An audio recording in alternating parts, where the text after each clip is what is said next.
I sound like a broken record every time we ask this, but the truth is that their off season was awesome. I really feel like we had one of the best summers we've had, a really good spring. We're rolling in here in a position as far as like installs and things like that ahead of where we've ever been. So that's all good, and the things we're seeing that make a good team are becoming apparent. They love each other, they're playing for each other, they're holding each other accountable, and all those are good signs.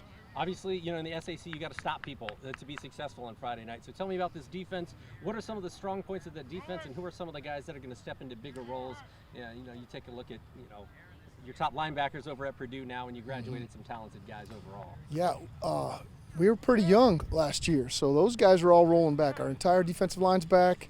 We've got some veterans at every level of the defense returning, and so and then some kids that played a lot, didn't start, but they played a lot, returning as well. So we really feel like that's going to be a strong part of our team. They're gelling well, and again, like I said, their knowledge, since they're all returning, has been we're advanced of where we normally are at this point. Offensively, Michael's back for his third year as a starting quarterback. Carter Kennedy had a breakout year last year. Seems like you're relatively set in the skill positions. Where are you at offensively, especially in terms of the line? Because I know a lot of coaches point to that as where they're going to win football games. That's the truth, and we had some good kids graduate from us, and that group is gelling. I think if we look at the beginning of the summer and the end of the summer, they've made long strides. And so they're going to be an athletic group. They're strong and athletic. They're not going to be huge. It's not a big line, but they are, I think, pretty great, aggressive and tenacious. And then you're right, our skill kids are back. We lost one receiver and a good running back, and we've got some kids that are coming up, and I think can do a good job at those spots. So we're thrilled of where we are right now.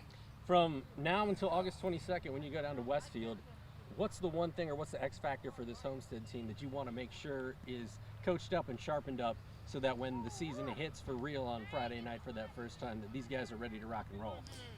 Well, the margin for error in games like the Westfield game or the Noblesville or any of the games in our conference is small, and so we have to minimize errors. And so in practice, that's the emphasis. We're not turning the ball over, no pre-snap penalties. Are we running to the football on defense? Are we blocking aggressively to the west? Those types of things. All the little types, and special teams will be huge too. And so the special teams is, I think, this week and next will be a big emphasis for us to make sure we get everything installed and polished up and ready to roll. So those are the keys for us.